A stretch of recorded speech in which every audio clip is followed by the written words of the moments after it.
le marché de ce matin. Oh, les orties. Il y a eu du désherbage ce week-end. C'est surtout que c'était volontairement pour faire une soupe d'ortie. Alors, j'ai cueilli les orties avec des gants. Hein. Je suis pas fou quand même. Il y a quand même 2-3 trucs à savoir sur les orties. D'abord, l'ortie, Thibaut, c'est une plante médicinale extraordinaire, une des plus importantes de notre herboristerie française, enfin européenne, on va dire. Vous savez que dans l'ortie, il y a 4 fois plus de vitamine C que dans les oranges. C'est pas dingue, ça? Oui, quand même. Alors, l'ortie, elle est urticante. Parce qu'il y a des petits poils, comme des petits dards, qui vous piquent et qui vous injectent de l'acide formique. C'est le même que les fourmis rouges. Et ça, c'est situé sur la tige et sur le dessous des feuilles de l'ortie. Donc normalement, si on les prend dessus et qu'on les pince, on se pique pas. Mais comment on fait la distinction, hormis en mettant la main dedans, des orties qui piquent, des orties qui piquent pas? Ça se voit ou pas avant? Alors, les orties, ça pique. Souvent, on confond avec le lamier, qui est une plante qui a les mêmes feuilles. Tu sais, l'ortie blanche, là, où on voit les grosses fleurs. C'est à ça que je pensais. Mais dans le doute, abstiens-toi. Hein. Je veux dire, dans le doute, mets des gants. Hein, parce que vraiment... Non, mais faut pas jouer avec ça. Alors, c'est bon en même temps. Hein, ça fouette le sang. D'ailleurs, les Romains se fouettaient avec des orties pour la circulation sanguine. Mais je conseille pas. Pas ces jours-ci. Je préfère la manger en soupe, d'autant que dès qu'on va l'avoir trempée dans quelques minutes, et cuite surtout, ça pique plus du tout et c'est très très bon. On met les orties, on met d'autres choses ou pas? La liste des ingrédients, il y a quoi? Oui, alors moi je vais y mettre un petit peu de pommes de terre pour donner un peu de corps à ce velouté d'ortie. Donc on y met un peu oignons, pommes de terre, un petit peu d'ail ou des légumes racines pour changer un peu de la pomme de terre. Hein. C'est moins féculent, mais ça donne là aussi un petit peu d'épaisseur à ce velouté qui va pas être trop gras, très bon pour la santé. Oui, le bain d'ortie, c'est le passage obligé. D'abord pour les nettoyer, parce que l'ortie, ça a tendance quand même à tout capter, hein, les larges feuilles dans l'atmosphère.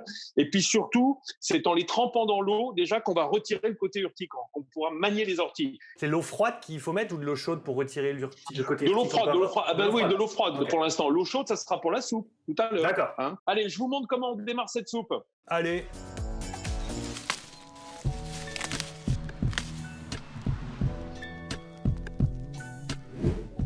Alors, l'épluchage des orties est très important.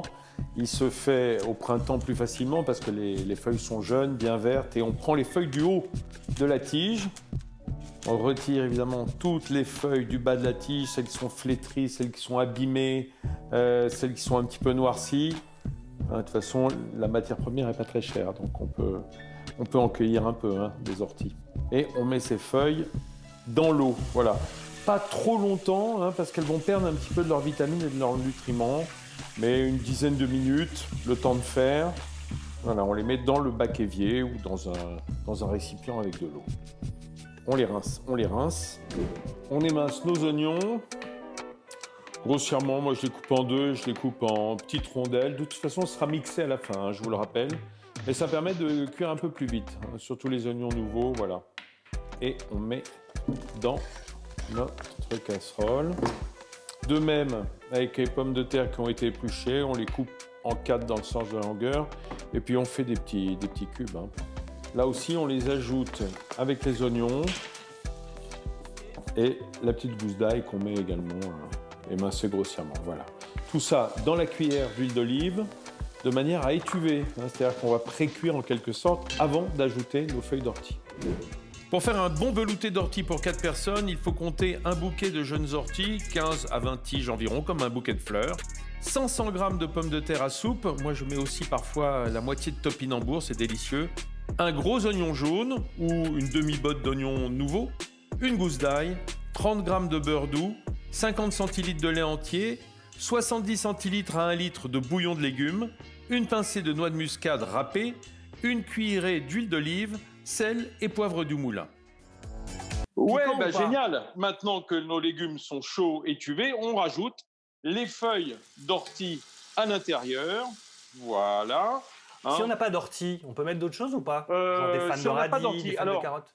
Alors, vous pouvez mettre, oui, des fans de légumes, effectivement, ou même une salade un peu défraîchie. Ce qui est bien, c'est les feuilles de blettes, par exemple. Ça, c'est de la belle verdure. Qu'est-ce que vous pourriez mettre? Du cresson. Ah bah Oui. attendez, bah voilà, vous voyez, hein, là on se retrouve. Parce que de toute façon, il y a ce côté un petit peu piquant, c'est très agréable. Alors, on va évidemment mouiller parce que la soupe, ça se fait avec du liquide. Alors, j'ai mon bouillon, là, c'est un bouillon. Alors, celui-là, c'est un bouillon de volaille, volaille et légumes, mais on peut le faire aux légumes simples, hein, avec un bouillon cube. Allez, je rajoute. Et je rajoute un demi-litre de lait. 1 litre et demi de bouillon, un demi-litre de lait, c'est une bonne proportion. On coupe parce qu'il faut que ça ne s'évapore pas tout de suite, il faut que ça bouillotte. Et il n'y a plus qu'à laisser cuire la soupe qu'on passera tout à l'heure. Bah oui, oui. C'est important le mixage après le montage, hein, en télé.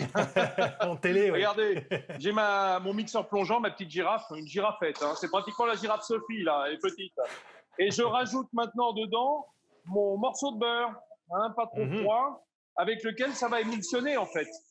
Voilà. Mais alors Vincent, parce que entre mixer normalement et mixer pour rendre la texture veloutée, c'est quoi la différence? Ah ben, en fait, le velouté, il vient de la consistance qu'on met dedans. C'est pour ça que j'ai mis de la pomme de terre, Thibaut, vous voyez. Si j'avais pas mis de pomme de terre, on aurait juste du bouillon et des feuilles d'ortie, ça manquerait de consistance. Et puis, jadis, on mettait aussi soit un peu de farine, soit de la maïzena, voire même du tapioca pour donner de l'épaisseur. Là, c'est pas nécessaire, vous voyez. Bon, j'ai un petit truc, au fait, je vous ai pas dit. J'ai mis dedans une cuillère à café de bicarbonate de sodium parce que ça garde un peu la couleur verte au lieu de virer au kaki. Voilà. Et ben, il n'y a plus qu'à mettre dans ma soupière. Moi, j'adore utiliser les soupières blanches qu'on peut chiner en brocante. Elle a vécu, elle, en plus. Elle a des choses à raconter. Celle-là, elle a quelques années. J'en ai quelques-unes et j'aime bien ça, voilà. Ça rappelle des bons souvenirs. Voilà. Elle est bien chaude. Alors, qu'est-ce qu'on sert avec ça? On va pas Moi, je vais pas me contenter juste d'une soupe. Il me faut des choses dessus, Vincent.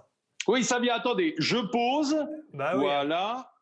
Regardez, bonne tête. Et j'ai pensé à vous. Des croûtons. Voilà. Ça vous va, ça, les croûtons? Bah, c'est très bien. Et un œuf mollet. Beaucoup. Ça vous va, un œuf mollet? Un œuf mollet, mais pourquoi il y a des glaçons? Ah, pourquoi il a des glaçons? L'œil de lynx, effectivement, Thibaut. Il est des glaçons pour les caler sans se brûler les doigts. En fait, vous le mettez tout de suite dans la glace, ça refroidit l'extérieur, vous écalez et ensuite il se réchauffe dans la soupe. Ça va comme ça? Ça me rappelle quelque chose, on en a parlé hier avec Karine. Ok, ça y est, j'ai compris et je suis calé, à défaut d'être écalé. Voilà, allez, il est temps de servir, non? Vous avez envie de goûter? Il est l'heure surtout. Voilà, notre velouté. Ah ouais, oui, pour être vert, il est bien vert, il est vert tendre même, je dirais. Hein. Ça, c'est grâce aussi à la cuisson assez courte, c'est pour ça qu'on a commencé les pommes de terre avant. Et aussi grâce au bicarbonate. Voilà, un bon velouté d'ortie, aussi bon pour la santé que pour le goût.